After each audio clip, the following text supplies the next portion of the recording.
Last button on the Hangout. Okay. And I'm going to We're start live. Are we recording. live? We are wait, I'm live, sorry. live. Oh, farts. Okay, My hold first time on live YouTube. All right. Oh, is that right? Well, On first live time you YouTube, I always believe, yes. got to go topless. So That's right.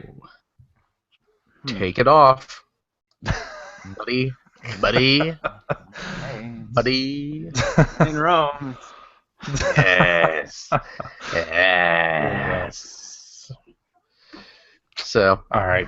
Is that Everyone- is that why the first YouTube of you guys doing this live is the lowest rated YouTube of you guys doing this live? yes. Everyone's topless? Yes. Got it. Yes. Yeah. The bottomless one, though, is the highest viewed one, which figure that out. There we go. I bumped my pop shield there. You did bump it. I did. Yeah. Puh. I don't have one of those, so my P's are going to be especially harsh. Sibilance.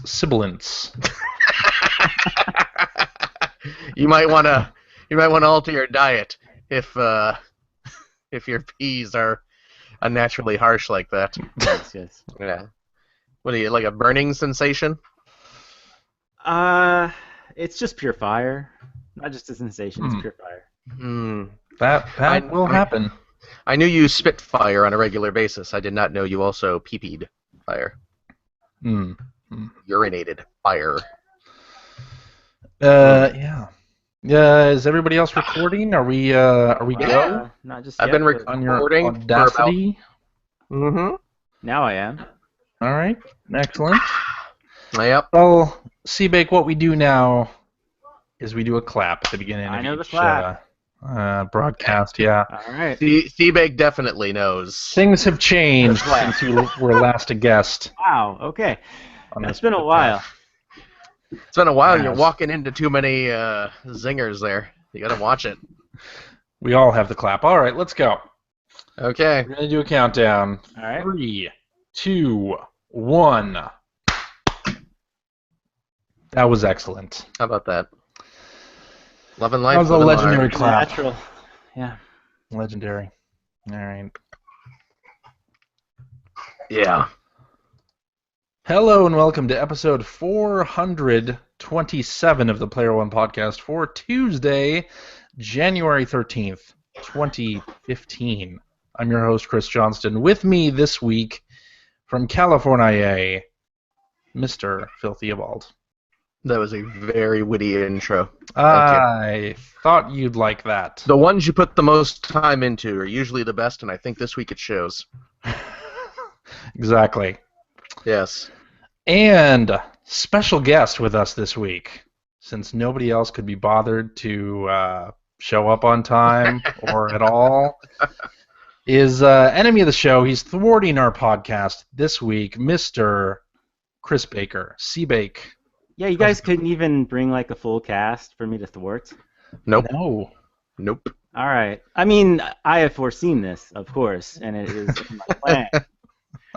But yeah, I mean, come on, give me a Stewart, give me a Phillips. What right. what the thing is you are the equivalent of two of those lesser men, so we don't really need We don't need to them. to have all those Me extra too. people. Yeah. And hey, celebrated author Chris Baker. Well, that's true, too. Huh? Author of sorts, you could say, yes. In fact, if you wanted to go like in the same, you know, how, like you see a movie, or maybe you probably don't see a movie that's a comedy I that's do see- really I see terrible. movies. Let me get on with this, Phil. Well, there's the interview. Okay. I haven't actually But seen it yet. let's just say, like, you know, there's a really terrible comedy movie that comes out, and it opens like Okay. number 6 at the box office, but it's the only comedy out that weekend, and it's the number 1 comedy in America, right? Right? Yeah. That's how they always market Okay. it. Well, in that same right. way, you could say that I am best-selling Kindle author, Chris Baker. Wow. I think we can definitely say that. We will link to your book, of Yes. course, in the show notes, but it is called Wrong: Retro Games You Messed Up Our Comic Book Heroes. Awesomely nerdy nitpicks on nearly 80 games. Wow, on you put Kindle. in the superfluous subtitle I added just to try to get more people to click on it. Because I did. it's like I was gonna say that's a the full title is a little it's wordy. crazy I'd probably long. Yeah. You know what I it reminds probably me would have of? trimmed that down. It reminds me of those What's- games. What is it? Badman. They were out on the PSP. Like, Mhm. hey, holy Oh, Nike's Badman, you've stolen our village and you must be stopped. I forget. right. I think NIS published them, and of course I don't remember the actual title, but I know Yeah, exactly the what you're whole- talking about. yes. Holy whatever, Batman. Yeah. But I had to get in I had to get in retro games. I had to get in Yes. comic book heroes because it's a little iffy on if I wanted to say superheroes, but that's technically a trademark of Marvel and DC. So I didn't want to step on any toes there. I probably could have gotten away with it. But, and I wanted like just a word I could call it, which in this case is wrong. Right. Yes. Right. So yeah, it's got that really long title, but Yeah, you're like those apps in the App Store. They're like Angry Birds, Flappy Casino, Slots, Loosest Free, Trucks, Zombie. all You about know. trying to get people to stumble upon it when they want to find Yeah. comic books. There or is whatever. nothing wrong with that, surely. Yes. And aside from being a celebrated author, you also used to work at Ziff Davis on the official PlayStation magazine. I did, yes, from 2000 to 2004. Worked with all of you fine gents there. You were Yeah. also Greg Stewart's roommate for a I time. was for about Yep. 9 months. Yes. Wow. I don't know how you could stand that. There's a and- reason it was only 9 months.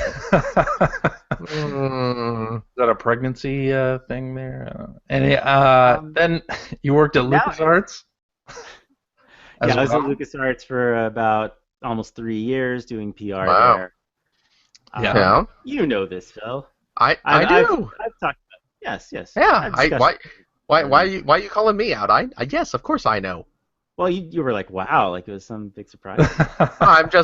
I'm playing it up for the folks listening at home who may not know. Phil is playing the role of a listener at this I'm- point in the podcast. I'm John Everyman. I do suppose there are people who don't remember me from the show since it's been. I looked it up. What do you think the last show I was on? We're on like 415, something like that right now. What is this? We're 427 right now. 427, I'm okay. guessing 289. had you on was like 189.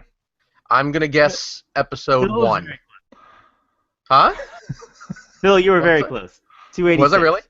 Yeah, 286 was the last. What did I say? I said 286. 289. Yeah, you did. You're very, very Holy close. crap. You know what? I will be dead honest. That was completely pulled out of my ass. I didn't look that up or anything. That is. Look at that. See, Yeah. see, babe, you and me, we got a thing going on there. You know what I mean? You know what I mean? We got Don't that ever say kind of that like again. special bond. One of those psychic links. Special bond. Right. A Yeah, special- I went back and I listened to a little bit of that show, and I had just seen Avengers about 3 weeks before it Mm. came out, Hmm. and I was Yeah. telling you that I thought it was awesome, and Yeah. trying not to be the Marvel guy saying it was awesome. I still think it's awesome, even though I don't work there anymore. So Well, yeah. I stand Now that by you don't that. work there, you can say that it sucks. Yeah. Go ahead. Was this the episode where you were on talking about how great that crappy Aliens game is going to be? Was that was that you? I think you might be mistaking it for Yeah, I somebody think else. that's a kind of a completely different franchise out of my That's hands. right. But I That's do right. recall some guest, some guy I think I know. Right. Yeah. Hey man, you got to get paid, man. You got to get paid. Yeah, so I saw this on Twitter. We were talking about like OPM stories. Some listener tweeted that he wanted to hear some official PlayStation Magazine stories, and there was one you mentioned. I think Seabake, a karaoke revolution story. I don't think I've ever heard that story. Maybe I did. Oh, okay. Huh. I know this one? I don't know if I know this one. Well, it's a story about a story that I did on Karaoke Revolution, which First of all, I'm gonna step right in here. It's karaoke. Continue. it's karaoke when I say it. It's the American pronunciation is karaoke. Translator's note: karaoke means plan. Continue. Very well then. Kaku. Yeah.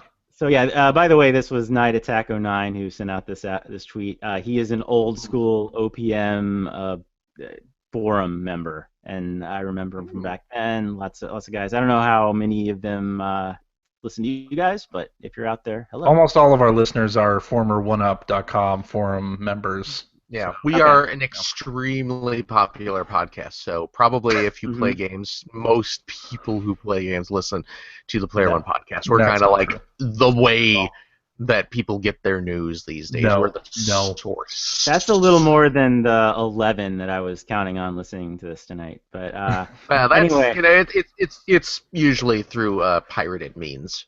right. So That's right. we don't see the ad dollars. But Go ahead, Seabake, with your story. Just ignore Phil. All right. That is So I think the feature story I'm most proud of from my time at OPM was for the game Karaoke Revolution, which of course came out before Guitar Hero, before Rock Band, before any of that. It was the first game I know of where you actually sang into a microphone and it registered your pitch and it rated you on how well you sang the songs. Of course, the songs that were in the game were all unlicensed versions of pop music. So, so I had the idea, like, what if I went ahead and I asked the actual bands to see if they could sing their songs in Karaoke Revolution and see what they think of it.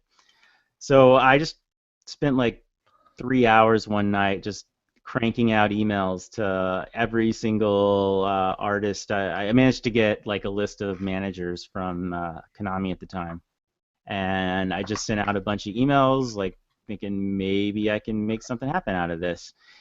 And I got 4 bands to agree to play Karaoke Revolution, sing their own songs in Karaoke Revolution. Actually, I'm remembering this a little incorrectly. The thing that started it off was I was at the very first G4ia. Remember this show? Oh, jeez. G4's G4's Video Game Awards. Yes. And Ed Robertson from Bare Naked Ladies was there, and so was Karaoke Revolution. So he was there singing the song 1 Week from Karaoke Revolution. And, Yes. So I talked to him a little bit there about what? No, okay, go ahead. Yeah. Go yeah, ahead. sing the whole thing, Phil. No. Yeah, so that kind of got the idea in my head. And from there, I got 3 more bands and someone who almost did it but backed out at the last minute. That was Michelle Branch. And then someone who wanted money for it. What? Huey Lewis. Oh, Nice. Yes. oh, man. That's awesome. But I successfully managed to get Hoobastank for whatever that song, their first big hit was. I got Hoobastank, I got Gin Blossoms, and REM. Yes. Nice. So REM was Yes, willing that- to, but Huey Lewis was like, Exactly. you know what, you're gonna Huey have to Lewis throw me. doesn't show up unless you're paying at least $500. Yeah. He'll be at I your won't say the restaurant. exact opening for that. figure that I heard, but it was more than $500. Okay. Anyway, so yeah, I managed over the course of maybe 3 or 4 weeks to arrange for these bands to play the game with me. I flew out to Arizona and I spent a whole day with the Gin Blossoms, and the lead singer there, Robin Wilson's actually a huge gamer, and he actually did some columns for us after that Yeah, I because he remember was so that. excited. Yeah. So that was kind of neat. Hoobastank was like, I caught them in between meetings at Island Records one day. And I actually ran into Chris Hess, the drummer, at Star Wars Celebration a few years later, and he didn't remember me at all, but then I brought that event up, and he was like, oh, yeah, that was so much fun. So that was pretty cool. But of course, the highlight is getting a personal performance of End of the World as We Know It by Michael Stipe. There you go.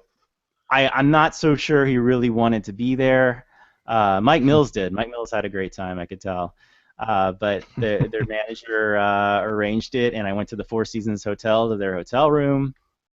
me and Shane Bettenhausen, now of PlayStation. Yes. Yeah, Shane is a huge REM fan, and he's normally not the type to be subservient or anything, but he was my assistant for the day. Nice to put him in his place in that regard. Yeah. So. Wow. Yeah. So So Oh. I have a say. Oh, I have a legit question though. Oh. And maybe you're going to cover this, but did Michael Stipe mess up the lyrics at all during the? I don't believe he did. Really? Okay. I don't think he messed up the lyrics. He didn't score very highly because that song is, as I told him at the time, it was the hardest song in the game. Actually, 1 week is the hardest song in the game. But it was my So you're saying that understanding. you lied to Michael Stipe. He didn't. At that time, I didn't lie. At that time, it was the hardest song that I knew of. He didn't collapse into like Leonard Bernstein. It wasn't like that. He actually spoke words, yeah. Okay. Wow. And then I think it was the next day he actually had a concert, and I was there too. Wow. And that, so, but yeah, so, I was there. I had to demo the game for everybody to show them how it worked, right? Mm-hmm. And I'm not like... That's going to be nerve-wracking. Yeah, really. It's also... Did you have to sing for these people Yes. first? Yes. Now, see, that's the sort of thing I would revel in. How did you? Well, I kind of liked it because I knew it was one of the most unique kind of things I would ever do in my life. Like Right. singing Totally. every morning by Sugar Ray for Michael Stipe. Yeah, that's not many people do that. Yeah, so I prefaced that by telling Mr. Stipe, I was like, you know what, I'm not a great singer, but I just want to show you how call him it's Mr. Stipe as well, because that would just be amazing. I don't know if I call him, but maybe I do. So yeah, I sang that song every morning, just enough so he got the idea of how the game worked. And then he looked at me total deadpan, and to this day, I don't know if he was being funny or being a complete asshole. But he looked at me, he's like, "You're right. You're not a very good singer."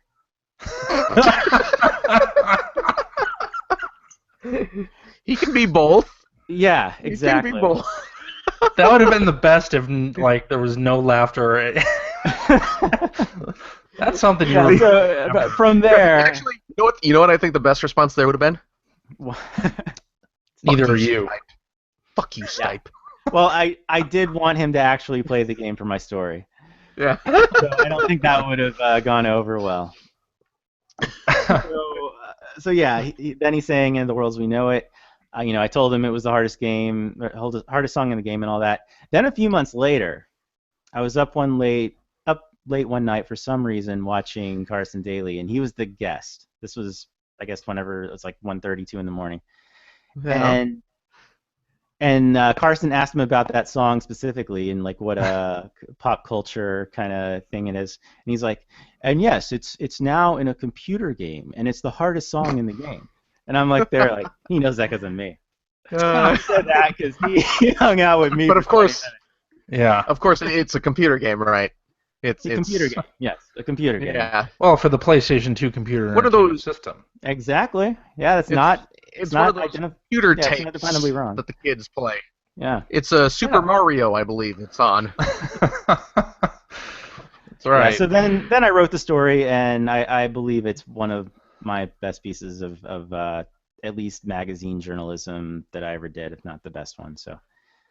Very nice. Fun. Very cool. I look back at some of that stuff now, and I wish at the time I had kept recordings of a lot of the things that interviews I did or things that we did, had videotapes of some of this stuff. Yeah. It would make a great YouTube fodder. podcast or YouTube fodder. Yeah. So you didn't tape any of that stuff then, I'm assuming, Chris. Uh-oh. Oh wait, sorry, you cut out there for a second. Did I cut out? Oh. So you didn't tape it? You didn't videotape or? I didn't tape it. No, I actually, I do have the interview. I have the actual interview as a digital file. I tried to record his performance, but he was like, "Don't record me." So Yeah. I can see that. Yeah. Just in Wait, case. you still have the digital files on that stuff then? I think so. Yeah. Yeah. Oh, I wow. I All right. snatched a lot of that stuff after OPM let me go. They let me keep it, so that's good. I have my whole Mark Hamill interview. I have Nice. about 97% of my Stan Lee interview because a little bit of that got cut off. But Awesome. yeah, that was a fun time. That's pretty cool. Yeah. I So- wish I had that stuff, man. So you ended up flying to like a bunch of different places for this then? Did they Yeah, I was in San Francisco at the time. Right. REM came to San Francisco. Okay. Bare Naked Ladies was at Euphoria. And then I took a trip to Arizona to meet Gin Blossoms. And on the way, I stopped through LA. It was like literally that morning. I think I got there in the morning, and my appointment was at 1 o'clock. And then I had to catch a flight at like 3:30 or something. And then then I went to Arizona for the weekend. Wow. And, yeah. Now I'm all about ethics in game journalism. So who paid for these trips? Zip Davis. That was actually, you gotta give Okay, Zip Davis okay. credit. They were Show me the pretty receipts. into their whole, yeah. Yeah. You guys know this. It was annoying sometimes yeah. because we could have been in nicer hotels and stuff, but our ethics were with our company that gave us our still decent hotels. They were Sure. not crappy Yeah. hotels. Yeah. The Figaro was always very nice, being so well. It was nice because it was very close to the show. So With the slowest elevators I've ever Oh experienced. my God. Yes. you know what though? When I was at GameSpy, the hotel that they put us up in for E3 was just some whole like Holiday Inn or something that was miles away from the convention center. So I was longing for that slow elevator. I hear you. So yeah. So, what would you say your most memorable or your favorite interview was from your time at OPM? Wow. Stanley. I think I have told Yeah. this story on the show before, but yeah, this was only like 3 months into my being at OPM, and me, Mr. Comic Book Nerd.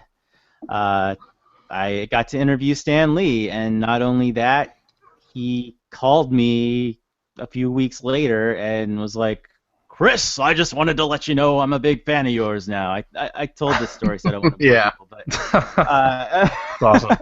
that is definitely one of the highlights of my life, is getting one of your idols say they're a big fan of yours. Yeah, totally. Seabake, when you remember that story or tell it to someone, how quickly does your penis go from flaccid to fully erect, just based on that memory? A gentleman does not discuss such things. So I'll tell you. Okay. Stanley, I got to sort of sit in on a Stanley interview once before as well, and Yeah. he's I a remember fantastic that. interview. That was Tom Byron actually did the interview, right? Yes, indeed. When I was at And, Game Now. Yeah, I listened from outside the door just to see how you guys were doing. Yeah. That's nice. I was That's there nice. when one of Phil's idols responded very poorly to one of his questions.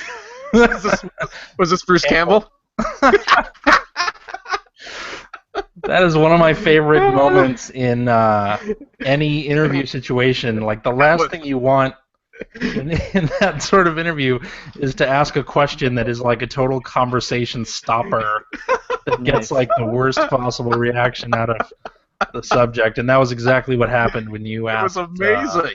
Bruce Campbell. Yeah. What was the question you asked? Let's refresh. our The listeners' question I asked, CJ and I were doing an interview at E3 with Bruce Campbell for, It was I think, the one of the many second. Evil Dead games. I think the Dreamcast or the Dreamcast game. I think it was the Dreamcast the second one. Yeah. Okay, yeah, because Something like that. there was an interview for the first game that just went like a normal interview, and he was like super cool. And then, yeah, I asked the stupid question for the second game. The first Spider-Man movie had just come out, and of course, Bruce Campbell has cameos in all three of the original Sam Raimi ones. But in the first one, he was, of course, the ring announcer during the wrestling match between Peter Parker and Bonesaw McGraw. Mhm. And, everyone really loved Bruce's little cameo. And, of course, how could you not love Bonesaw? He is, of course, ready!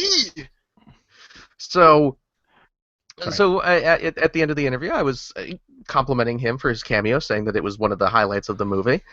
And that whole scene was fantastic. And I said, if Sam Raimi were to come to you and offer a pitch where there would be a spin-off movie that was just the adventures of Bonesaw McGraw and the ring announcer, maybe traveling around the country, having wrestling matches to save orphanages, that sort of thing, would you be up for that sort of thing? Would you want to star with Macho Man in a series of films like that?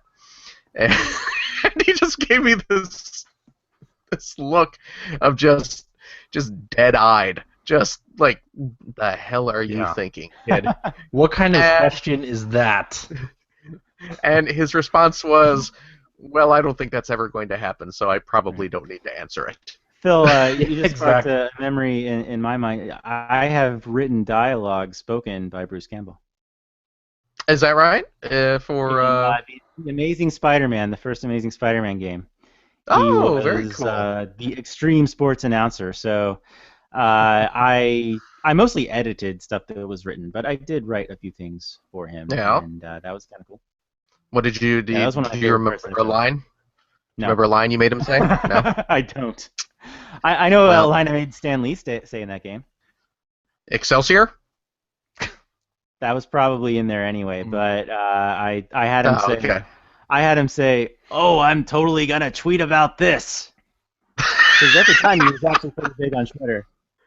Yeah. Now you can tell it's all his people that are doing it, but at the time it was definitely Mr. Stan Lee doing his tweets. That is awesome. Yeah, and you could play as him in DLC for anyone who doesn't. Oh, yeah, know. that's right. That's Yeah. right. Or on disc content if you buy the Wii U version. That's correct. I'll tell you what, though. I owned the Wii U version at one point, but man, the screen tearing on that. I don't know if the other versions have that They problem. weren't as bad, but yeah, Okay. I didn't even know about that myself until I saw your own tweets. Yeah. because that one kind of came through us pretty quickly. But yeah, that was Really?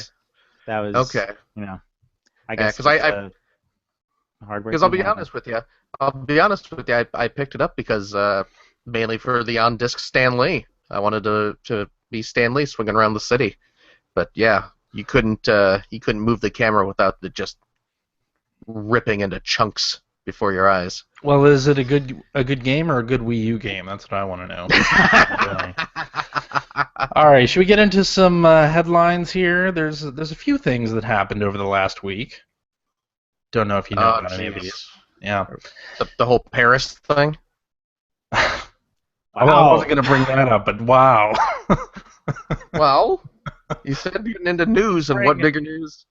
Video Better game than headlines. Oh, we'll be more if you want specific. to talk about, you want to say Je suis Charlie, or Sweet, Well. whatever it is. Anyway. I don't know. Anyway, Yeah. tough times. But Yes. let's talk about something else. Let's. Okay. So let's see if Sam Raimi came to you, CJ. No, all right. And Stadium offered- events Yeah. on eBay. Yeah. I got a loose one of those. But yeah. Yeah. Are you one of the bidders? You can reveal that on this podcast right now if you are one of the ones bidding on this cartridge. I am actually Box. currently the high. I do not actually own a copy of this NES game. I am, however, the current high bidder. I do not, however, intend to pay. So I started a dummy eBay account just to what do they say? The kids say they punk people, right? They punk them. Phil, Well, you must have just submitted this bid because, as far as I know, I'm the high bidder, and Oh, I've did done it you? with Oh. I've done it with an account with CJ's credit card information that I got as part of my plan to No. thwart the Player One Uh, podcast. that's a really good idea. I'm gonna let you have this one, Sebek, because No, that's. yeah. I'd like to see that go legitimately for some story-worthy amount of money, but yeah, Well, it's I going to think go that 100K is for. legit. Well, the Is that current what- bid is $99,850. Yeah, whoever Jeez. wins probably won't pay, right? That's Well, usual thinking. all I know is whoever wins, we lose. So. Old video game Yeah. or new Tesla? What should I get? Mm. I don't know. If you have the power pad, this is a pretty. Yeah, you could lose some weight with stadium events. So, That is how And- true. much is that fit waistline worth to you? You know, I distinctly remember that ad in the Fun Club newsletter. I think Oh, it was yeah. issue 3 or 4. I remember seeing an ad for that and thinking, hey, that's Definitely, fine. And then like wondering whatever happened to it. And then the power pad came along, and I was like, that maybe it's the same thing, and it was. But yeah, Yeah. obviously, I've never actually seen that game with my own eyes. Yeah. Yeah, and for those who do not know, keep in mind that stadium events, which is an Nintendo extremely Entertainment System. yes, the U.S. version of that game is extremely rare because Bandai originally released it. It was on the market for, I don't know, 10-15 minutes before Nintendo bought the rights to the Power Pad, which also was originally released by Bandai. And then Nintendo rebrands the Power Pad with their designs, and Stadium Events gets pulled off the shelves, and minutes later, a world-class track meet is thrown out on shelves and packed in with a ton of systems and everything like that. And World-Class Track Meet is the exact same game as Stadium Events. The only difference is the title screen. And you can get World-Class Track Meet for like $1. Or you can, We can spend $99,000 yeah. and get the Bandai one. So if this actually sells at that price, which I cannot say one way or the other, but it's man, video game collectors are nuts. They're nuts. What's the nuttiest purchase that you personally have made, Phil? The nuttiest retro Yeah. gaming purchase? Yeah, 'cause you make a lot of them. What is the Just- nuttiest purchase that you have made? Let me think here. I will I be have- right back. Okay, well, Seabake has better things to do than listen to us reminisce. But CJ. what's that? You said Seabake. but you Did meant I say Seabake? Ah, jeez, you know what it is. It's you kids and your C nicknames these days. I'm trying to think here. What was I see? I haven't done anything super nutty. Just because I'm I may be stupid and irresponsible with my money, but I'm not that stupid and irresponsible with it. I'm not going to go spend a couple grand on something. Mm-hmm. I'm trying to think what the most I've even spent on an NES game was. And I'll be honest, I think the most I've spent on a just like cart-only used NES game was like maybe $60, Okay. maybe? And that was for like, what was it? Maybe like Bubble Bobble 2, maybe? That's worth a lot more than that now, right? Yeah. Oh no, it is. Yeah. I like I said, I've mentioned this before. I've done the most of my NES collecting. I kind of got in there luckily right before the big craze for that sort of took off. Yeah. So I was, Funco Land was still around, so I was able to go to Funco Land, and I could drop $50 there, but I would walk away with, 8 games or something like that. Right. So, yeah, games that are worth well more than that these days. I did not spend a ton on it. Like DuckTales 2, I have, which I didn't pay as much as it's worth now. The Dragon Warrior, like 3 and 4. Mm-hmm. Bonk's Adventure, I think, is worth a fair amount of money these days for NES. But yeah, I don't really think I spent nothing too crazy. Even when I was in Japan, I was not buying super expensive Famicom carts or anything like that. So Yeah. I wish I had a more interesting story. What about things that we've sold on eBay? Because I'm sure all of us have sold some things on eBay, maybe that we acquired during our run at various video game magazines and whatnot events. Well, you're gonna say your GunCon and Yes, Elemental Gearbolt. Elemental Gearbolt. I had the Assassin's Case, which was a prize that Working Designs had for Elemental Gearbolt on the PlayStation 1 back during E3. They had a press tournament and gave those out. I sold mine for $1,300. Right. So. Yeah, and I Oh, go ahead, Phil. no, I just had my recent House of the Dead for Saturn sale. So. Right. That was my. Because I think mine is actually maybe gonna anger Phil a bit. Uh-oh.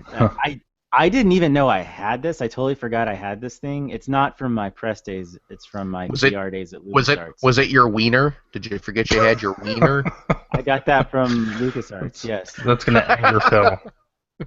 No, but I was like just going through like a bookshelf, and I came across a limited edition Lego C-3PO from the era that Lego Star Wars 2 would have come out. Oh wow! And it's like an extra shiny edition, and it was still in its little one limited of those. 10,000. Oh, limited to 10,000 packets. How much did you get for that? I got $300. Oh, $300 for that. So, I was gonna say I would have bought it off you. I would have said I would have bought it off you, but no, I would not have. Right. So I will not pay $300 for a Lego minifigure.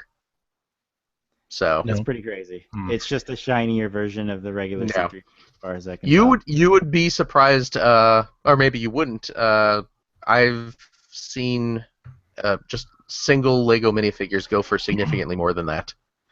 So there's a big market for Lego collectors. Yeah, like the Comic-Con versions of minifigures that are super rare. Yeah, stuff like that. Yeah, they go for $300 plus. There's like a one-of-a-kind thing I got from LucasArts when I was there, just as a benefit of being in the PR department when we were changing offices. So they were unloading a lot of stuff, and I have no idea what this would be worth. It's the only one in existence. It is the E3 like glass sign for for Full Throttle 2 Hell on Wheels. Holy crap. Yes. Awesome. Really? Which of course never came out. Where is that right now? Where do you have that right now? That is in my basement right now. It's nice, and you should get that thing framed, man. Yeah. I hope that's not sitting in a corner gathering dust. You've seen it. You were at my place in San Francisco when we had that Star Wars trivia night because we're that cool. Oh yeah. Yeah, I had it hanging up in my apartment at the time. That's right. Yeah. That's right. Man, I bet that thing would be worth a mint if you sold it. Because I mean, and that's kind of the reason I want to sell it too. Yeah. I mean, it's tangentially related to Tim Schafer, who has a big fan base. Yeah. It's LucasArts, which obviously has a big fan base. It's not released, which is a really big deal. So that thing. Ooh, you're looking at money. Yeah. So. True. What's your offer, Phil? I will give you $99,850. I have like 5 Lego minifigures I will trade you for that, and you know what those sell for, so you can probably sell it for. They all sell for $300, every single one of them. I'll send those your way, brother. Look at this. I got a little. Look at that. Got a little hot dog guy. Let's That's see, the amazing. Lego guy wearing a hot dog All right. suit. That's amazing. It's Yeah, mine now. Speaking of money and spending money to purchase things, Yeah. Sony has announced their Mm-hmm. pricing for the PS. They're introducing a PS Now subscription service, which, everybody said, oh, if there was a Netflix for games and I could just play whatever I wanted for a monthly fee, I would totally do that. So Yeah. Sony is doing exactly that. They are putting together an all-you-can-play subscription version of PlayStation Now. The pricing, Okay. you have two subscription plans, 1 month for $19.99 or 3 Okay. months for $44.99, Hmm. which brings that to about $15 per month. Right. So, my thought on that, well, I'll turn it to you guys. What do you think of that pricing, and are you interested in this kind of service? Well, let me ask you this. For about the same thing, you can get. Oh, go ahead, Phil. Oh no, I was just curious. So it's all you can play. Yeah. Is it About 100 titles for PS3. okay? So it's not the full library. No. Okay, it's a healthy size library, but it's not the full library. Can you play multiple games at a time, or are you just like, okay, I have to Imagine choose? not. Oh, Okay. no, yeah. It's not like Netflix. You can go between whatever. Okay. Yeah. Going up with the 3-month thing, if you're looking at $15 a month, you figure probably a lot of people buy more than one game. PS3. Or they may, well, okay, yeah, PS3 games, but I don't know. Yeah. That's kind I of don't where it know. loses me is the PS3 games thing. Yeah, Same here. I mean, Chris, what do you I think?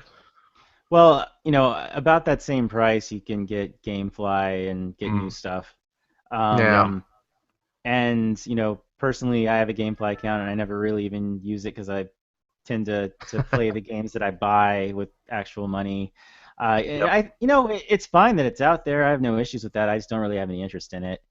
I think they would probably get more interest in it with a lower price point, maybe 10 or 15 tops. But if it does well for them, more power to them. But I do think that's a bit pricey for PS3. Yeah.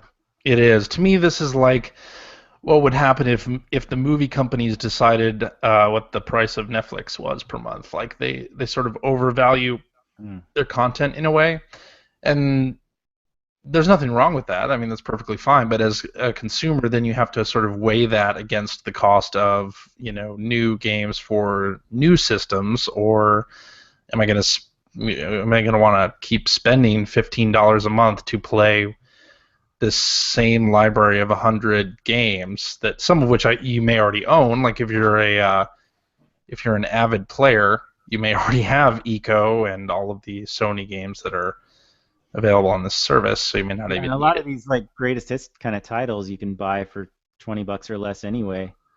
Yeah, that is true too. Yeah, it's a little high for me. If they included PS4 games in there, it might be a little more attractive purchase. Yeah. But I'm gonna say no sale. Yeah, no sale for me. Maybe once there are some PS4 games that are oldish, like a couple years old, maybe that's when that. Well, some of these are all games that are also available on PS Plus at one time or another, so if you may already have them free in your library for some of these. But hey, they announced the all-you-can-eat thing, so that was something a lot of people wanted. A lot of people have been asking Nintendo to do. So with Virtual Console, which I don't think they're ever going to do, because they if anybody overvalues their library, it's Nintendo. So, yeah. Speaking of Nintendo, if any of us were in Europe, we could maybe take advantage of this. They sent emails out to Club Nintendo members. Oh yeah. Allowing them to purchase the new, in quotes, Nintendo 3DS directly from them that week, basically. Yeah. Some people have already gotten their systems at this point. So it's called the Ambassador Edition, of the new Nintendo 3DS. What do you think, Phil? And well, you should mention that it doesn't have like an exclusive Faceplate. faceplate as well to sort of Sweeten the pot. Yes, I would jump on that, and you would too, and you know you would. Oh, absolutely. Yeah. I would be all over that.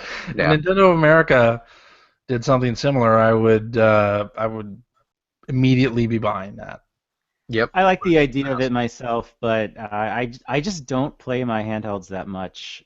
No. I have them, I buy games for them, and I get somewhere into them, but I rarely play through them all the way, and I don't know, I just don't play my handhelds that much. It's weird.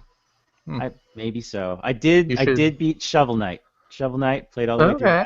That is a great Street Pass game, by the way, because being in New York right now, that's a nice advantage. Is you get a lot of Street Passes. So the way that game plays out when you Street Pass somebody is it's kind of like a blind fight that you're having. Yeah. Where you basically record your path to getting these gems, and you can throw out like a magic bolt or whatever, and hope that it hits somebody. And when it hits somebody, it is like the best feeling. Yeah. Because you have no idea you're literally blind, and it's basically superimposing two pieces of video on top of each other and seeing what happens. And if you hit the other guy, you just win right away. It's pretty cool. Yeah. Yeah, that is pretty great. I like that. Good use of Street Pass. Nintendo of America, please, if you're listening, offer something. I know you are. Offer something like this in America, because you have 2 sales guaranteed on this podcast. Minimum of 2. And someone else who appreciates it, because I appreciate that. I wouldn't buy it, but I appreciate it. You would appreciate the offer, for sure. Yeah. It's 2015 now. And yet, wait, what? This Tuesday, I know, it's shocking. This Tuesday, Xseed Entertainment is releasing a brand new game for the PSP. Yes, not the Vita, the PSP. That's weird. That's pretty crazy, huh? Is it actually on a UMD? Yeah.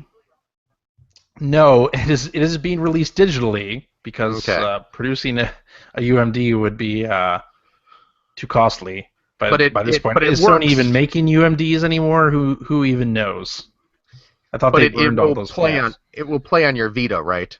It will play on your Vita, of course. Yes. And the PlayStation TV, which recently had a price drop to $80.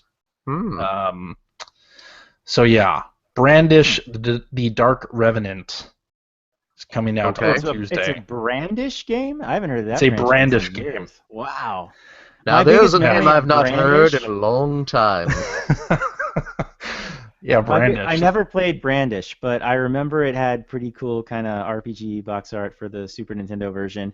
I worked on Blockbuster back then, and one of our biggest problems with Blockbuster was people not returning the manuals with the games, right? Because it's just tacky to keep the manuals. And the first guy who rented that game, I remembered who he was, and then he didn't bring the manual back. And that bastard. What's his name? What's his name? I don't Call know. him out. He looked like an ogre. Greg Seward. He looked like an ogre? He looked like an ogre. He's like the closest living embodiment of a person being an ogre that I've ever seen. Was his name Shrek or Mike Myers? I think it was Shrek Myers. Okay. Was it the guy who played Ogre in the Revenge of the Nerd movies? I just thought of him. He kind of looked like him, actually, and maybe that's why I've always thought he looked like an ogre. Okay. All right. Anyway, yeah, Brandish. So if you're into that kind of thing, although I heard some people on the internet, because the internet likes to complaining about the digital-only release and how Xseed should just go ahead and make physical UMDs, because this person who was complaining and like 2 or 3 of his friends would totally buy it. Seems worth it. Seems worth the expense, sure. Especially if Sony's not producing UMDs anymore. Yeah, fine. But how am I going to play it on my PSP Go? Well, nobody's going to play anything on their PSP Go because Right, nobody exactly. bought that except for me and maybe 2 other people. I was thinking of Ethan Wait. Einhorn. Oh, wait, why couldn't you play it on your PSP Go? I'm sure you could. If it had a UMD. PSP If it had a UMD, PS you could. If Oh, it yeah, had a yeah. UMD, you could You not. can. Yes. Yeah, okay. All right. Should we talk about some games we've been playing? I haven't Yeah. been playing anything really at all. So, No. Yeah. uh, Bayonetta 2, great game. We know that. We know this. I've been Have you playing finished it Bayonetta yet 2. there, Phil? I'm getting closer. I'm getting quite a bit closer. So Yeah. I'm getting there. My wife is still playing Dragon Age all the time, so I sneak in whenever I can to get a little Bayonetta 2 in. So Yeah. we're getting there. Mike, We're getting there. Mike Man, Phillips it's says that that Dragon Age game is terrible. What I do know. you say about that, Mr. Seabake? I started playing Dragon Age, and I keep hearing about how people get hung up in the hinterlands and all that. I haven't played it enough to get hung up in the hinterlands and all that. I think I've made it to the hinterlands, which isn't very far, and I think I want to just restart it because I don't really like the way my guy looks, and I hate his voice. I don't really like the American accented voice in that. Just it doesn't really go with the character I created. Maybe that's the issue. Uh, yeah, I don't know. I was a huge fan of the original Dragon Age. It's one of my favorite games of all time. The second one I was okay with. It didn't do a whole lot for me, and then this one it's fine. I like it. I like what I've played so far. It just hasn't really grabbed me. I did go to a thing at NYU recently where they had some Bioware guys, and Freddie Prinze Jr. was there talking about the whole process. The Wing of Commander making movie? Dragon Age. Oh wait. That guy's legit.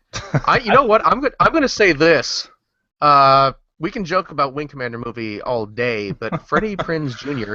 is a really good voice actor. Yeah, he is. Yeah. He is I was actually watching Dana play the game the other day, and his character's like some sort of like Minotaur-y thing or something, right? Iron Bull. I haven't gotten to him yet in the game, but Okay. yeah, I've seen some clips and all that, and people seem to But like yeah. him. Yeah, and we're at this part where Dana's character is talking to him a lot, and just at one point she just randomly says, "Oh, that's Freddie Prinze Jr." And I was like, "No way, that cannot be." But it totally is, and he's in the new Star Wars. He's Yeah, like the main Rebels. character in the new Star Wars Rebels show. So Hmm. it's crazy. And he was talking about during that interview, he was talking about how he had a WoW guild for years, where also in the guild was Shannon Doherty and Macaulay Culkin. Really, that's hilarious. Yeah, Pretty great. It's pretty funny. All right. How about we just go into tweets? What do you think about that? Sure, We can do some tweets. there's not much else being played. Yeah. I just played a I'm still bunch playing. of superhero games, old superhero games. That was my fault. Was that- for the most part. Was that research? Yeah, exactly. Yeah, It was a lot of watching, like Let's Plays and stuff like that too. But I did get my hands dirty on some of them myself. nice. Superman 64. You played a lot of that. My book doesn't go that far, but if there's a volume 2, then that will be part of it. Oh, that game. All right. Tweets. Hacker alias Funny. Docky says, despite the Vita having no games, I've just ordered one. Which games have the best cloud save experience with PS4? I know one. Rogue Legacy. Rogue Legacy. Seriously, That is the it's best. Awesome. Yeah, Rogue Legacy works on PS3, PS4, and Vita. It's cross-buy, it's cross-save, and it totally does it automatically. You don't have to remember to exit out and go to the little upload your data to the cloud thing and then download data from the cloud once you get to your other system. It just does it all for you, and it's a rather good game to boot. So True. yeah, Seabake, do you have a Vita? I do, and the most input I have on this, I guess, was Dragon's Crown. I didn't do much with it. I basically just booted it up on the Vita to see if it ran and to see if it had my save, and it did. So it works in that regard. I try playing Dragon's Crown, and I'm really into it for like 2 minutes, and then I just sort of lose interest. I don't really know. Don't really know why. I understand that. Go on. So Dragon's Crown. It looks nice on the it looks nice on the, I almost said PSP, the Vita. That's about all I played on the Vita, but I really enjoyed it on PS3. It was nice beat 'em up. Yeah.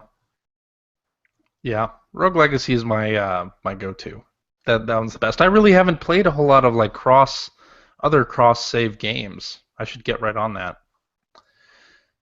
We have the Swapper, as part of that PS Plus games of January, which I saw the rumor and then I went ahead and I bought the Swapper while it was like $5.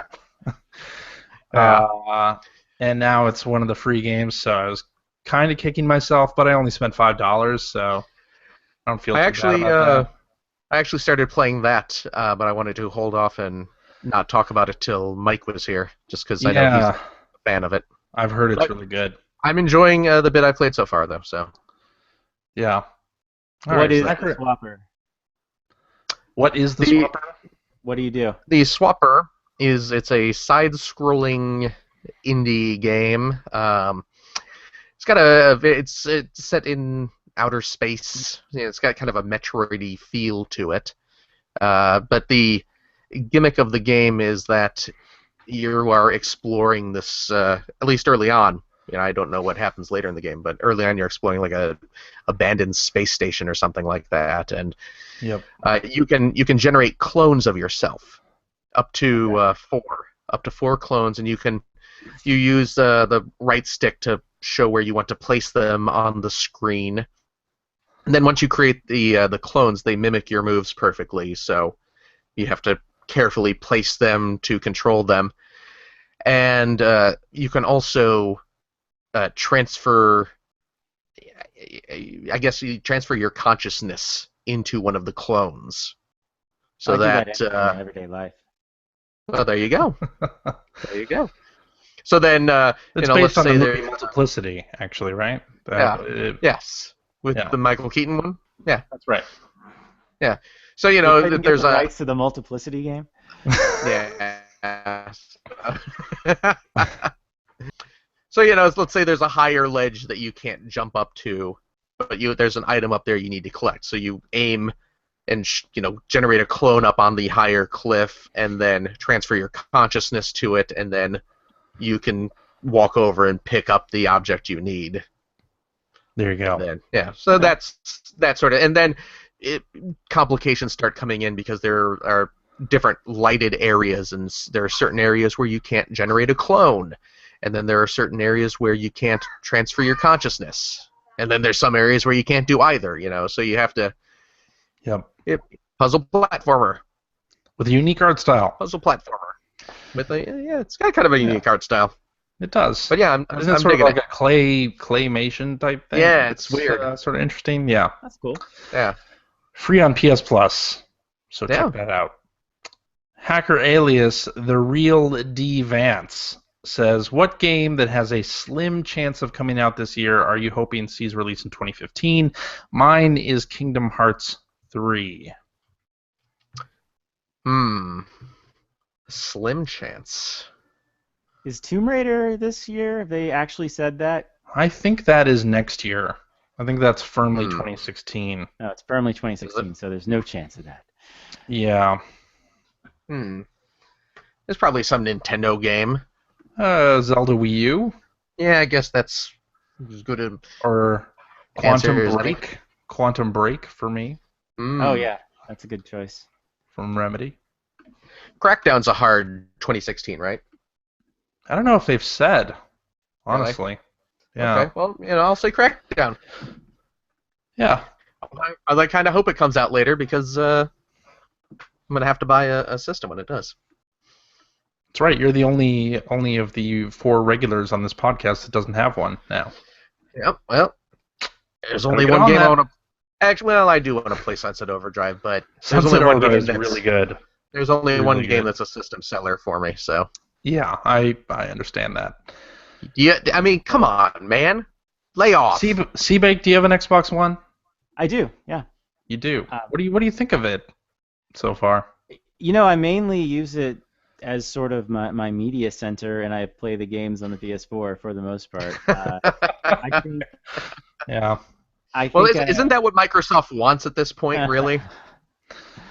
Yeah. I played Dead Rising 3 a lot. That's probably the one game I've played a lot of on Xbox One. I even got that almost Dynasty Warriors-ish kind of expansion they had at E3. I forget, like Super Mega. Oh yeah, the Super Turbo Edition or whatever. Whatever that Alpha. ridiculous title was. Yeah, that was fun. But like no one else is playing it, so it's very much a 4-player game, and no one else was on it, so didn't do much with that. But yeah, I think as far as this year is concerned, the one game that I'm just like super psyched for is Arkham Knight. Yeah. And if that doesn't come out in June, then there's a problem because that's been delayed 2-3 times already, I think. Huh. There we go. Witcher 3 I'm looking forward to as well, but those are not necessarily at risk of 2016 at this point. Yeah, those aren't in jeopardy for 2016. And Kingdom Hearts 3, really? I don't know. I'm not a Kingdom Hearts person. No. Sorry to say. Neither Nor am I. They put the Black Cauldron in there. I would totally play it. Square lost me when they started doing like all of those spin-off things. Like, I picked up the Kingdom Hearts 2.5 HD collection that came out. Like, I picked up the box for it and looked at the back and was like, I don't even recognize these games. Are these full games? Like Kingdom Hearts 2 I recognize, but then the rest of them, it's like, are these full games, or am I just going to like be sitting and watching cutscenes or something for some of this? I don't know. They lost me on that one. I watched somebody play it for 5 minutes. It was a nice 5 minutes, but that's about my Kingdom Hearts experience, and it's 2002. Is that the first one that came out? It's been a while. Something like that, yeah. Been a long time. All right, Hacker Alias Feature Preacher says, how do you guys work off those pounds you get from sitting and gaming? Ever think of using a stationary bike while gaming? Well, now that we have now that this is a video podcast, I guess you can see that I don't. Exactly. The reason that I'm wearing this black shirt on camera is to hide my bulk. Yeah, this is why I have the camera upward. I got that Facebook angle, so you don't see my double. Now, that's not actually true though. I have been losing some weight. Thank you very much. I just what I do is just don't eat a bunch of junk food, and it's sort of takes care of itself, Yeah. Yeah, but I will say that a couple of years ago I went to California Extreme, which is, if you don't know, it's a big arcade expo in Northern California that they have every July, and people who have arcade machines just all convene at this hotel in Santa Clara, I believe it is, and there's something like 200 cabinets there between arcade games and pinball machines. And they had an Addams Family pinball machine there that had a workout bike right in front of it. And you had to pedal on the bike in order for the flippers to work. Really? Oh, wow. Yeah, I played Addams Family Pinball, one of the best pinball games ever made, while I was exercising. And it's not like it was just like set to the first setting or whatever. It was actually working out your legs and stuff. So you were focused on making sure you had full rotation of your leg, just as much as you were that the ball did not go down the middle of the flippers. And I didn't last very long. No one lasted very long. That show often had pretty long lines for its more popular pinball games. There was not a long line for Addams Family Pinball with the absolutely essential exercise bike attached. That's awesome. That's pretty cool. I like that. Yeah. They should also put in like some kind of shocking mechanism, so when you stop pedaling, it like shocks you, so you have to continue on. That'd be even better. Mm. Even Then there would be a really short line. Exactly. Let's keep on the feature preacher tip because he sent us a bunch of tweets Okay. today. So let's do this one. What features do you wish were added to controllers? Cameras, extra triggers, endothermic covers to absorb sweat? Hmm. I feel like I never know the answer to that question until it's actually happened. Like, I like the Yeah. little microphone in the PS4 controller, which I guess the Yeah. Wii had as well. And the little speaker too. Yeah, that's great. Love it. Yeah. You know what I do think goes way underutilized is in the Xbox One controller, the triggers have their own rumble, and Yes. I don't think that's used enough. One thing that kind of really won me over on Xbox One before it came out was I went to E3 and they had a big just kind of tech demo area for the controller specifically, and it would go like from just a general situation to like shooting a gun or a helicopter or whatever, and you would shoot the gun and you would feel it in the triggers, and I was really looking forward to like I got Need for Speed on Xbox just so that I could feel in the triggers like the vroom vroom kind of stuff, Mhm. and it just wasn't there at all. It was a little bit in Forza, but still not as much as I would have liked, which was what really impressed me at E3. So I feel like they've really Yeah. underutilized that feature.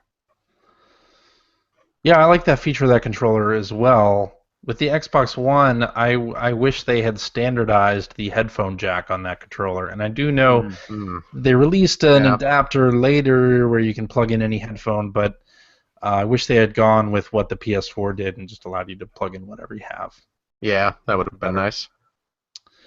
Yeah.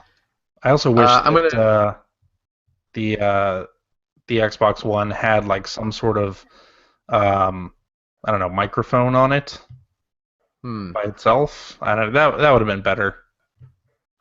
Yeah. And a whole Kinect under your TV? Yeah. Yeah. Yeah. I'm going to say VMU slot. Of course. Yes. We need to bring those back. Yes. 'Cause, But only if they made that noise if the battery died on them. There you go. The Every first time time I you turn heard on that your noise, I system. was like, "What the hell is that?" I know, right? Yeah, I guess I just mostly also buy first-party controllers. I don't really get into the whole like Mad Cats, or there were several third-party companies making like the controllers with the fan inside so that your hands wouldn't be as sweaty. Like I just never got into those third-party I companies. remember I played through Spider-Man 2 on PS2 at OPM with a Spider-Man controller. That somebody has just because I felt like this will enhance the experience. It didn't. Of course not. Awesome. Whatever. If the only third-party company that I would ever consider buying is Hori at this point. Yeah. They make really good stuff. Except for the Onimusha controller. Do you remember that thing? I don't. It was for shaped like Onimusha a 3, I think. sword. Yes. Shaped like a sword, right? Yeah. It was shaped like a katana, and it actually had like a move sensor in it, so that every time you move the sword, it was like Samnosuke would do a sword. That was what's supposed to happen. He was supposed to slash whenever you slashed. Very Wii-like before the Wii. It just didn't work. I remember I reviewed that with my Onimusha 3 review, I think, and I gave it a 1 out of 5 because it just didn't work, and it was $150. Yikes! Wow. Yeah. Yep. Damn. Kind of cool though Yeah. for a controller, I guess. Damn. Yes. All right, let's wrap up with this one from Feature Preacher, who says, any mobile or portable game made you recently stay on the toilet longer than necessary? I think this brings up a good question because I am not I do not generally play That question, Nintendo. of course, is there such thing as longer than necessary when you're sitting on the toilet? Well, That is the question. The answer, of course, is no. No. The longer, the better. I don't The more, the really. merrier. I've never brought my Game Boy or 3DS or PSP or anything like that into the toilet. That's not a thing that Really? I've ever done. No, Really? no. Why not? Why not? I don't know. Just You haven't. I was never a big toilet reader either. Hmm. I don't You know. just like Maybe to get in maybe and I'm get just out? maybe I'm just a fast pooper is what I'm learning now. Hmm. You know, the guys on the CAGcast said that my book was a very good toilet book. It is. Very, I can tell you that from experience. It is a fantastic toilet read. You know, As long as you know you why it didn't- is? It's because it's huh? As long as you didn't wipe with it. Oh, there you go. What do you think? I'm gonna wipe my Kindle on my butt? I do, actually. Yeah. It's not a Nook. Just the paperweight. Ah, there you go. Huh? I got that one. That was pretty. That's CJ, pretty good. Yeah. that was good. That was Okay. a good one. Good. I'm gonna give you that one. No, it's very nuggety. It's very nuggety. Like my bowel movements. I was waiting for that. Just- It's full of corn. Like, if you put out a second edition of that ebook, feel free to use that quote on the back. It's nuggety, like my bowel movements. Filthy as well. I will feel free. In fact, I Yes. think the book will be feel free Ew. by my feeling free Wait, to what? do that, No, which I probably would not. How dare you? Sorry. Yeah. Jeez. What a joke. oh, games on the toilet. I Go on. recently played a game of Threes for like an extra minute. Hmm. That's about it. Yeah, I don't typically play games while I'm pooping. Yeah. What I will end up doing is reading comics or something like that. So, Something you can wipe with. well, no, Is that what digital. you're saying? Comics. Oh, Digital. digital. It's the 21st century, CJ. Nobody buys paper Nobody comics prints these days. Things out on paper. No. No. I buy me some digital comics and give those a raid. What are you reading these days, Phil? What am I reading these days? Well, I recently did Transformers comics, which are excellent, quite frankly. And Jesus, Transformers comics, pretty much it. Okay. There was IDW was doing a Ghostbusters comic a while ago that was actually quite good, but that recently ended. And there was a limited run Rocket Raccoon miniseries, Mhm. which of course got to read that. Scotty Young. Sure. What's that? Scotty Young, right? The one. that Oh, Scotty Young- I think so. yes. I think so. And I'm going to take your word for it because you're the comic guy, really. And I haven't had a chance to read it yet, but I know they just started a Squirrel Girl.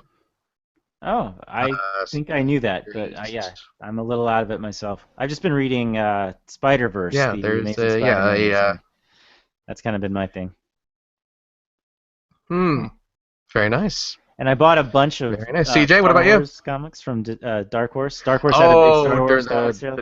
And now they're all Yeah. there. Like the same ones are there from Marvel at like 3 times the price, which is like the cover price. So I got in there good enough to Yeah. get those price. Yeah, because they had their little like we can't publish these anymore sale. Exactly. That's what they Yeah. called it. Yep. The we can't publish this anymore sale. You know what? I would have jumped on those because what was it? Half off? It's like a third off. Half off those? Yeah. I was okay. I was really hoping for like crazy fire sale prices. Yeah, I was but, too. And I waited yeah. till the very end in those hopes, and I just realized, all right, I'll just get these ones that I want for Okay, so you didn't do the crazy, like, here's No. every Star Wars comic we There ever was published? there was the $300 one that was like I think Yeah. 550 comics. I spent about $60 on about 200 comics, Okay. including the entire original Marvel run, Oh, okay. Huh. which That's Dark pretty Horse cool. owned, and now Marvel has back again. Yeah. Yeah. I'm still reading Walking Dead as well. So Oh, cool. there's that. There you go. All right. That's it. Yeah. Seabake, any games you've been playing on the pooper?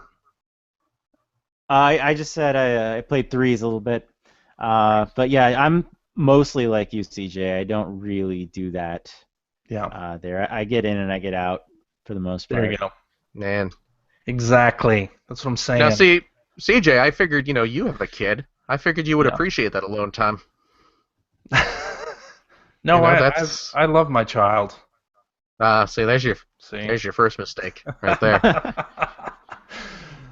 All right. There's your first problem. I think we should wrap up here, but I wanted to give a very quick Patreon update. We have made it to the goal of $100 Oh, really? episode. Yes, we just Wow. crossed the finish line on that. So thanks to Dang. everybody who has donated, whatever the kids say these days. And also congratulations to listener Hal, who won the Sunset Overdrive code. Oh, that, cool. Mike has donated to that. Yeah, so I guess that means we're doing a game club episode, huh? We got to figure out what we're going to do for that. Basically, the rewards get tallied at the end of the month, so you'll be doing game club in February if everything holds as is. So Can I just say, I think you guys need a theme song for the game club, like a Mickey Mouse Club-esque. I suggest Bayonetta 2. Oh, as your game club. No, we won't be doing that. We'll do a poll. Why not? What we're gonna do is we're gonna do a poll with our Patreon listeners, or Patreon supporters. We'll do a poll, and then decide. After that, we'll throw out their results and do what we actually want. So look forward to that. But anyway, thanks everybody for donating. Patreon.com/P1Podcast if you want to throw some money our way. Yeah. Alrighty, that is our show for this week. Thank you very much for listening. If you have a question for us or would like to comment on something you heard, you can direct that to @P1Podcast on the Twitter. If you want to ask a question for an episode, just hashtag that with AskP1P. And gets added directly to our show outline. It's very, very handy. So cut some of my time putting that thing together. Let's see. Or you can go to player1podcast.com. There you will find all of our episodes, all the show notes for our episodes as well. So, like, for instance, if you were looking to check out Chris Baker's excellent ebook, Wrong, you can go to player1podcast.com/427. It'll be in the show notes right there. So there you go. Thanks for the plug. Yeah, of course. We have Generation 16 episodes up on there. We have a message board where you can discuss this very episode with us and our other listeners. If you'd like to subscribe to the Player One Podcast, you can do so by visiting player1podcast.com or by going to the iTunes Music Store. While you're at the iTunes Music Store, you can also... That's like $1 less than my book costs, and I would rather you personally put that money toward my book. Just say cheap. No, for this week, instead of buying our app, you should go buy Seabake's book on Amazon. It's on Android and stuff too. Whatever. Just look up Wrong Retro. Type in Wrong Retro on Amazon. It'll come right up. Yes. There you go. We're on Stitcher. That's right. We are on YouTube, youtube.com/P1Podcast. We have a Steam group. We have a Facebook page. You can like us there. I don't know what else we have. You can watch us live. You can watch our show live most weeks. I'm doing that now. Well, yeah. You're on the show. throwing me for a loop. Holy cow! It's like the universe That's what I'm here for. circling in on itself.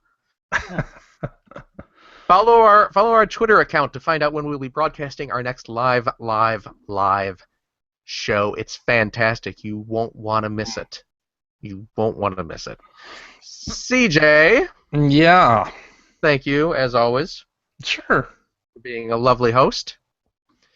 My And, of course, an extra special septuple thanks to our wonderful enemy of the show, author of the best-selling ebook, Wrong! Retro Games, You Messed Up Our Comic Book Heroes, awesomely nerdy nitpicks from nearly 80 games, or The Whale, Chris Baker, Seabake himself. The whale. Thank you for joining us. Sure. Or The Whale. That's a literary joke, you jackasses. Oh. Read a book. Thanks, Andy. They can't all be. They can't all be, oh, Superman doesn't really fly like that. You know, read a book. All right, then. Yeah. But Seabake, thank you very much for joining us on such for short having me. notice. And, gee, we had two other hosts that just totally, crapped out on us this week. Well, one told us he was going to flake, at least. One told us he was going to flake. The other just flaked. The other one's Canadian. Can you guess which one? Oh.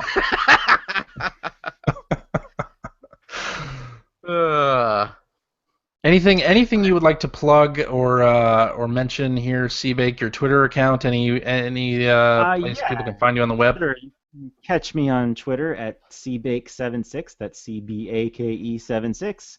I have my own personal website is Christopher-Baker.com. You can check out stuff like what I worked on at Marvel and OPM and LucasArts. I got a lot of stuff like that up there. Cool. And of course, the book is there's a Bitly link on my Twitter. It's bit.ly/oldcomicgames with capital O-C-N-G, and that'll get you there in the U.S. right away. Cool. Otherwise, Not wrong. bad. Not bad. Did I hear you were also thinking of starting some kind of podcast as well Yes. at some point? I haven't really talked about it that much, but You yeah, stay I the am hell looking away from that. That's into- our rec. You stay the hell away from that. Don't you dare. What if I had you on, Phil? Oh, well, yeah, that makes sense. You know, All you're right, going to want all right. people to listen. No, the premise of the podcast is it's all focused on licensed video games. You know, I have a nice I have a nice background in that regard, and Yeah. I really hope to get that started pretty soon. That's would be cool. I'll let you guys know more about it. And Passion we will pass. and Cash-In is what it's We going will. to become. Oh, what is that? What is it? What's the name? Passion or Cash-In, and the ultimate Passion. ultimate Ah. goal of each kind of game review is to say not if it was necessarily if it was a good game or bad game, but was it a work of passion or was it just a cash-in? Now, you might want to rethink that. I operate a brothel in Vegas under that same name. I was hoping we could do a So- co-promotion. Okay, yeah, we could Also- record it live from the studio I have there. You also may want to add a 15-word subtitle to that podcast name, just so that people can find it in iTunes. Yes. Yeah, Licensed games, you I actually have Angry a subtitle. Bird Casino. I forget what Oh, it do you? is. Yeah, something about licensed games and the podcast for licensed games or something. I don't know. We will link to it, and we All will right. let our There's listeners know nothing when there that yet, launches. but I might put something there shortly. We will let our listeners Okay. know when you launch that. But thank you very much for joining us again. Thanks and for having me. Yes. I guess we'll be back next week. Maybe? We'll see you next week. Yes. If I don't thwart Yes. you first. You right. keep trying. Yeah. Ha ha ha.